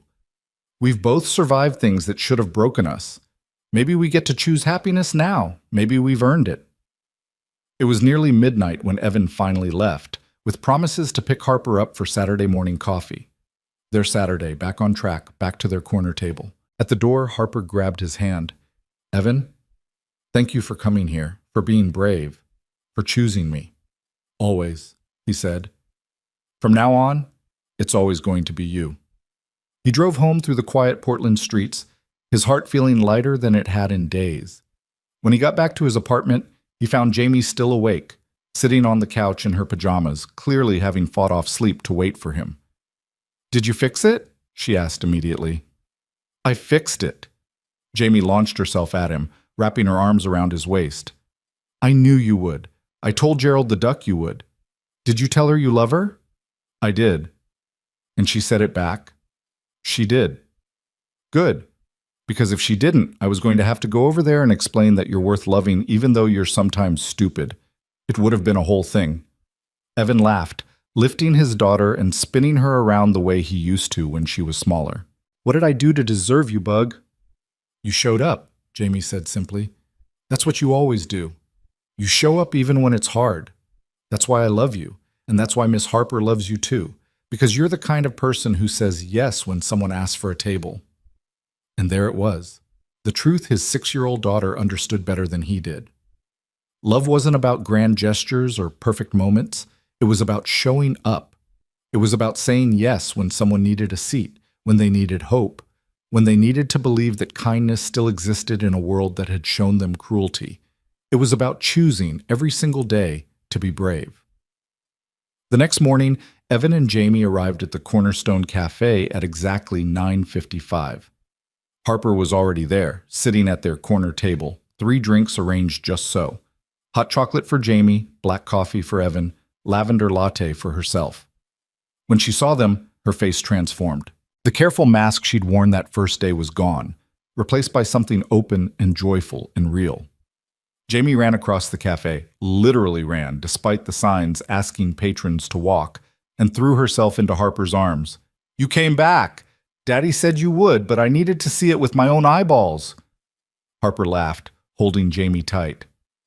"I came back. I'm not going anywhere, sweet girl. You're stuck with me." "Good, because I have so many things to tell you about. First grade has been super dramatic this week. Emma and Sophia had a fight about who gets to be line leader, and there's a new kid named Marcus who can do a backflip, and also I learned that some butterflies taste with their feet, which is both cool and also kind of gross." Evan slid into his seat, and Harper met his eyes over Jamie's head. The look that passed between them was full of promise, of hope, of the quiet certainty that they were exactly where they were supposed to be. "So," Jamie said, settling into her chair and immediately starting to name her marshmallows. "This one's Lord Fluffington, and that one's Dr. Melt. And they're in love, but they come from different social classes, so it's very complicated." "Tell me everything," Harper said with absolute seriousness. And just like that, they were back. Not exactly where they'd been before. They were different now, changed by hurt and healing, but somewhere better, somewhere more honest, somewhere that felt like home. The weeks that followed felt like learning to breathe in a new rhythm. Harper became a permanent fixture in their lives. No longer a guest but family, her presence as essential as oxygen. She kept her own apartment. "I need my space to work," she insisted. "And besides, you two are exhausting." But most nights found her at Evan's place, helping Jamie with homework or cooking dinner while Evan pretended not to stare at the way she moved through his kitchen like she'd always belonged there. Nora moved back to Portland in January as planned, and to everyone's surprise, except perhaps Jamie's, the transition was smoother than anyone dared hope. The first meeting between Nora and Harper happened on a Tuesday evening, carefully orchestrated like a diplomatic summit, with Jamie serving as enthusiastic ambassador between the two most important women in her father's life. "Miss Harper, this is my mommy. Mommy, this is Miss Harper, who I told you about, who knows everything about books, and also about being brave when you're sad." They shook hands in Evan's living room, two women eyeing each other with the wariness of people who shared complicated history through the man standing awkwardly between them. "I've heard a lot about you," Nora said, and her voice held genuine warmth. "Jamie talks about you constantly. Apparently you're some kind of marshmallow naming expert." Harper laughed, some of the tension leaving her shoulders. "It's a very specific skill set. Takes years to master. I also hear you've been good for Evan. And for Jamie." Nora glanced at her ex-husband. "I'm glad. They both deserve good people in their lives." "So do you," Harper said quietly. "Jamie loves you so much. She lights up whenever she talks about the things you do together." Something shifted in Nora's expression, surprise, then gratitude. "That means a lot. I know this situation is unconventional. Most people would expect the ex-wife and the new girlfriend to hate each other. I think we're all too exhausted from our own trauma to have energy for manufactured drama," Harper said with a slight smile. "And besides, we both love the same little girl. That's enough common ground to build on, right?" "Right," Nora smiled back, genuine this time. "Although fair warning, I'm very competitive about who gives better birthday presents. Last year I got Jamie a telescope. You'll have to step up your game." "Challenge accepted. I'm thinking dragon costume, full scale, with functional wings." "Oh, you're good," Nora said appreciatively. "Evan, where did you find this woman?" "She found us," Evan said, looking at Harper with the kind of expression that made even his ex-wife smile. "Asked if she could share our table." "Best table in Portland, apparently," Nora said. "Well, Harper, I have one request. Take care of my daughter and my ridiculous ex-husband. They're both disasters in their own ways, but they're my disasters, and I love them." "Our disasters," Harper corrected gently. "We can share." And somehow, impossibly, that became the foundation they built on. Nora took Jamie every other week as planned, plus Wednesday dinners and alternating holidays. But there were also impromptu phone calls where Harper helped Jamie pick out an outfit for a fancy dinner with Nora, or where Nora texted Harper recommendations for dealing with Jamie's sudden fear of thunderstorms. They became something that didn't have a name. Not quite friends, but not enemies either.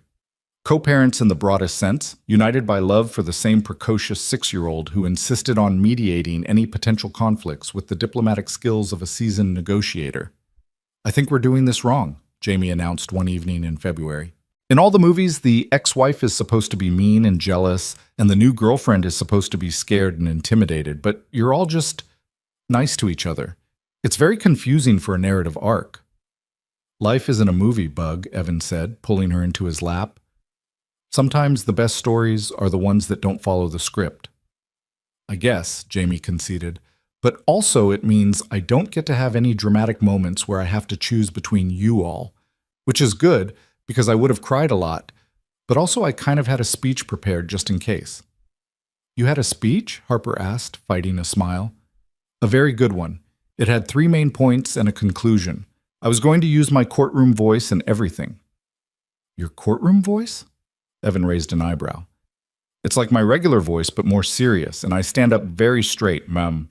Ms. Chen says I'd make an excellent lawyer, which is good, because being an independent agent in first grade is exhausting, and I'm considering career alternatives." But as winter melted into spring, the real test came not from Nora, but from the ghosts Harper still carried. There were days when grief ambushed her without warning, a song on the radio that her mother used to sing, a child Jamie's age wearing a backpack that looked like Olivia's, the anniversary of the explosion that loomed in March like a storm on the horizon. Evan learned to recognize the signs, the way Harper would go quiet, her smiles becoming performance instead of feeling, her texts growing shorter and more infrequent. On those days, he'd show up at her apartment with takeout and no expectations, ready to sit in silence or talk for hours, whatever she needed. "You don't have to fix me," Harper said one particularly bad night, curled up on her couch with tears streaming down her face while the rain hammered against her windows. "I'm not a project, Evan. I'm always going to have days like this, days where I miss them so much I can barely breathe." "I know," Evan said simply, holding her hand. "I'm not here to fix you. I'm here to sit with you while you hurt. There's a difference. Most people can't handle it. The grief, they want me to be over it, to move on, to stop bringing down the mood with my tragic backstory. Those people are idiots," Evan said firmly.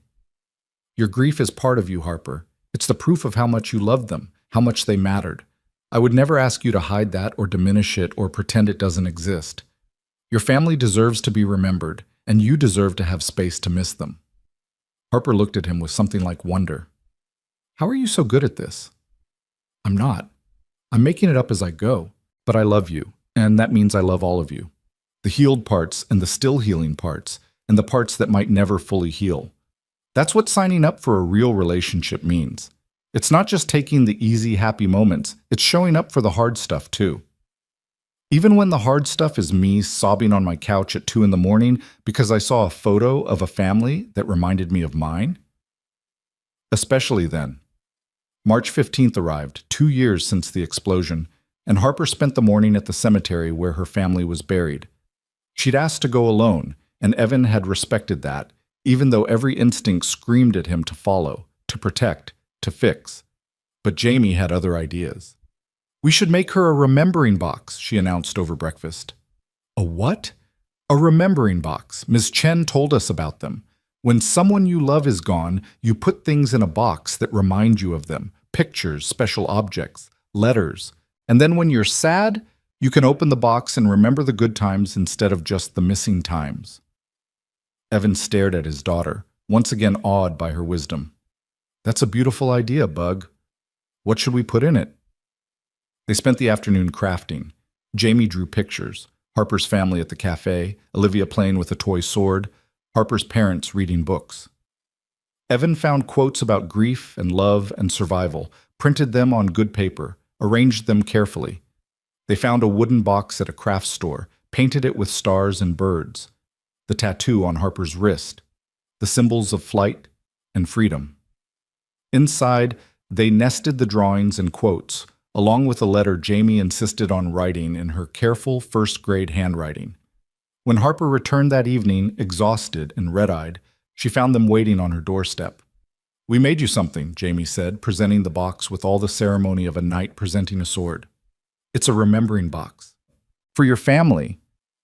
So they're always with you, even when you're missing them." Harper took the box with trembling hands. When she opened it and saw the contents, the drawings, the quotes, Jamie's letter that read, "Dear Harper's family, thank you for making Harper. She's the best. Love, Jamie." She completely broke down, sinking to her knees on her doorstep while sobs racked her body. Evan moved to comfort her, but Jamie held up a hand, stopping him. Instead, his daughter sat down next to Harper on the cold concrete, put her small hand on Harper's back, and just waited. Let Harper cry. Let her grieve. Gave her the gift of presence without pressure. When Harper could finally speak, she pulled Jamie into a fierce hug. "This is the most beautiful thing anyone has ever done for me. Thank you. Thank you for remembering them, for making them real to you, even though you never met them." "They're part of your story," Jamie said simply. "And you're part of our story. So that makes them part of our story too. That's how families work, right? Everyone's story gets braided together until you can't tell where one ends and another begins." Harper looked at Evan over Jamie's head, and he saw in her eyes the same realization that was dawning in his own heart. This was it. This was the moment when they stopped being tentative, stopped hedging their bets, stopped protecting themselves against potential heartbreak. This was when they became real. That night, after Jamie was asleep, Harper and Evan sat on his couch and talked about the future for the first time, not in vague terms or careful hypotheticals, but in concrete plans and scary commitments. "I want this to be permanent," Evan said. "I want you in my life, in Jamie's life, forever. I know it's fast. I know we're supposed to take things slow and be sensible, but I don't want to be sensible. I want to be brave. I want to choose you every day for the rest of my life." "I want that too," Harper whispered. "But Evan, you need to understand, I'm never going to be fully healed. There's always going to be a part of me that's broken, that misses them, that carries this weight. Are you sure you want to sign up for that?" "Harper, listen to me." Evan took her face in his hands. "Your cracks are beautiful. They're the gold in your kintsugi. They're the proof that you survived something unsurvivable, that you're stronger than anything life threw at you. I don't want you healed in the sense of becoming someone different. I want you exactly as you are, broken and brave and more beautiful than anyone I've ever known." "I love you," Harper said, the words coming easier now, more natural. "I love you and Jamie so much it terrifies me, because I know what it's like to lose everyone you love in an instant. I know how fast everything can disappear, and the idea of losing you, you're not going to lose us. And even if something did happen, even if the worst occurred, wouldn't you rather have loved us and lost us than never loved us at all? Isn't that the whole point? We don't avoid love because it might hurt. We choose love because it's the only thing that makes the hurt worthwhile." Harper kissed him then, deep and desperate, and full of all the promises they were too scared to voice. When they broke apart, she whispered, "Move in with me," or "Let me move in with you. I don't care which. I'm tired of going home to an empty apartment. I want to go home to you and Jamie. I want to be there for bedtime stories and breakfast chaos and everything in between." "Yes," Evan said without hesitation. "Yes, absolutely yes." They decided on Evan's apartment. Bigger space, better for Jamie, and Harper admitted she'd never loved her place above the Thai restaurant anyway. Over the next few weeks, they merged their lives in cardboard boxes and careful negotiations about shelf space. Harper's books joined Evan's engineering manuals. Her art supplies took over half the dining room table. Her clothes filled the closet next to his. The apartment slowly transformed from Evan's place to their place, marked by the beautiful mess of two broken people building something whole. Jamie was thrilled, naturally. "Does this mean Harper is like my bonus parent now? Because I think that's what they call it when your dad has a girlfriend who lives with you and acts like a parent but isn't technically your mom. A bonus parent. Which is good because I already have two regular parents, so having a bonus one means I'm basically winning at the family thing." "Is that how it works?" Harper asked, amused. "According to first-grade social politics, yes. Emma has a stepdad who she calls her bonus dad, and everyone agrees it's very cool.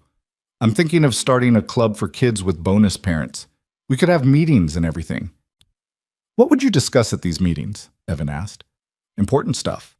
Like how to make sure your bonus parent knows they're appreciated, and what to do if your regular parents and bonus parents all show up to the same school event, and you have to manage the seating arrangements so nobody feels left out. It's very complicated. I'm thinking of creating a chart."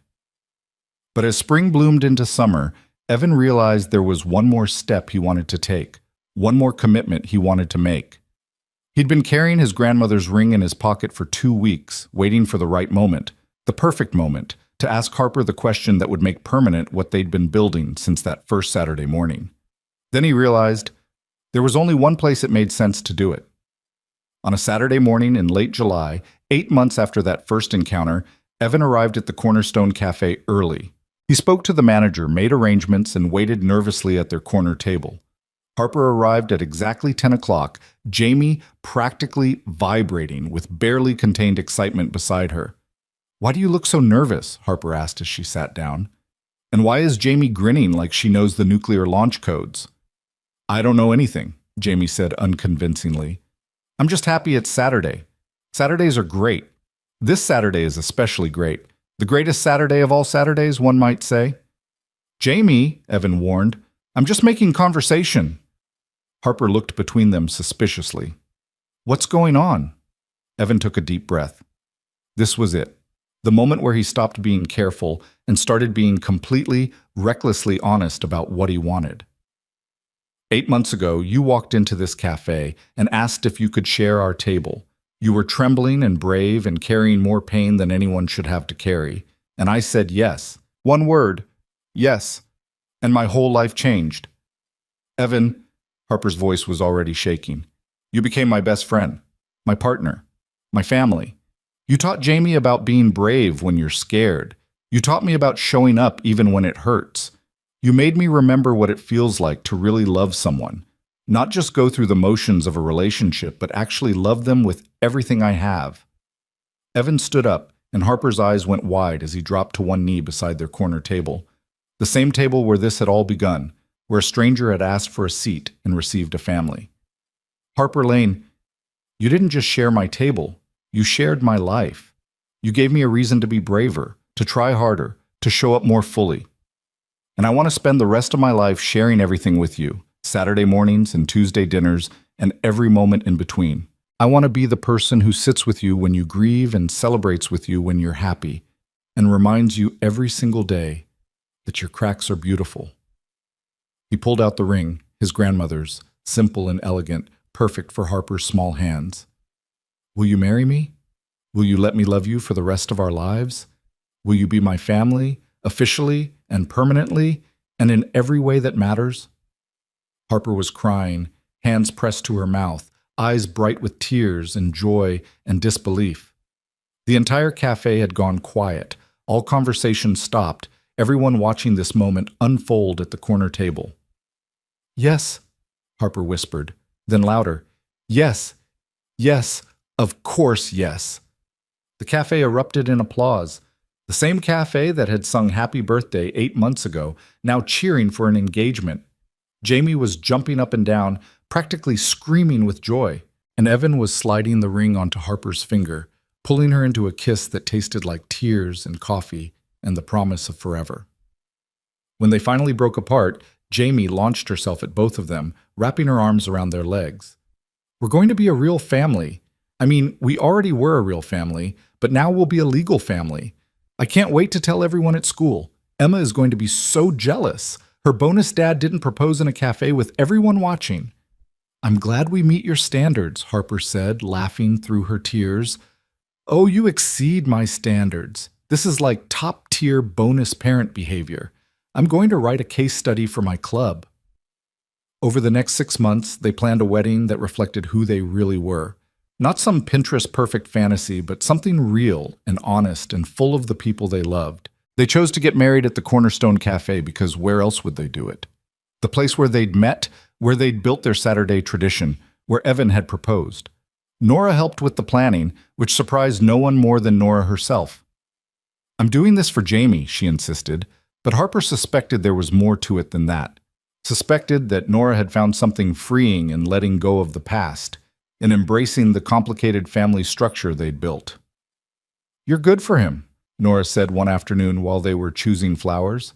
Better than I ever was. You see him in a way I never could. You gave him Jamie, Harper said. That's the greatest gift anyone could have given him. We gave him Jamie, Nora corrected, past tense. You're giving him the future. That matters too. The wedding was scheduled for December 15th, the same date Harper's family had been taken from her, transformed now from a day of grief into a day of joy. It was Harper's idea, her way of reclaiming the date, of refusing to let tragedy own it forever. Are you sure? Evan had asked when she suggested it. That's a heavy date to carry. I don't want our anniversary to always be tinged with sadness. It won't be, Harper said firmly. Or maybe it will be, a little bit. Maybe I'll always think about them on our anniversary. But that's okay. They're part of my story, and you're part of my story, and all the stories get to live together. That's what love is, making space for all the complicated feelings at once. So on December 15th, under soft lights strung through the Cornerstone Cafe, with mismatched chairs borrowed from a dozen different sources and flowers in mason jars on every table, Harper Lane and Evan Hart got married. Jamie walked between them down the makeshift aisle, wearing a purple dress with a sparkly butterfly belt and carrying a basket of rose petals that she threw with theatrical flair. Nora sat in the front row taking photos and crying quietly. The cafe regulars filled the remaining seats, people who'd watched this love story unfold over Saturday morning coffee, who'd seen the broken pieces come together into something beautiful. Evan's vows were simple. You asked if you could share my table. I'm asking if I can share my life. Every morning, every challenge, every joy, I want to face it all with you.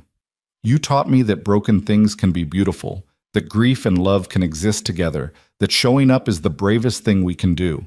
I promise to keep showing up every day for the rest of our lives. Harper's vows made everyone cry. You didn't just give me a seat, you gave me a place to belong. You and Jamie, you reminded me that family isn't just blood, it's choice. It's choosing to show up, to see each other, to love each other, even when it's hard. 2 years ago, I lost everything. Today, I'm gaining everything. I choose you, Evan Hart. I choose us. I choose this beautiful, complicated, perfectly imperfect family we're building together. When they kissed, Jamie cheered so loudly that several people jumped. Then she announced to everyone present, I'm the reason this happened. I was the one who said we should let Harper sit at our table. So basically, I'm a matchmaker, which is very impressive for someone who's still 6. You're almost 7, Harper and Evan corrected in unison, which made everyone laugh. The reception was chaos in the best way, dancing and laughter and toasts that ranged from sentimental to hilarious. The manager of the cafe had made a special hot chocolate bar in honor of the occasion, with a dozen different flavors and toppings. Jamie appointed herself Chief Marshmallow Namer, giving each one an elaborate backstory that she shared with anyone who would listen. At one point, Evan found himself standing with Nora, both of them watching Harper dance with Jamie, their daughter's face bright with joy. Thank you, Nora said quietly, for finding someone who loves her like this, who sees her the way we do. Thank you for being okay with it, for making this easier than it had to be. We're good at a lot of things, you and I. Being married to each other wasn't one of them. But co-parenting? Creating a family that's bigger and weirder and more complicated than anything we planned? We're excellent at that. We really are, Evan agreed. Later, as the reception wound down and guests started to leave, Harper pulled Evan aside to the corner table where it had all begun. Someone had placed a small plaque on it at Evan's request, reserved for the Hart Lane family. Hart Lane? Harper asked, touching the plaque gently. Or Lane Hart. I don't care which, but we're hyphenating, both of us. And Jamie too, if she wants. We're all in this together. Harper kissed him, soft and sweet and full of promise. I like it. The Hart Lane family or the Lane Hart family. Either way, it sounds like home.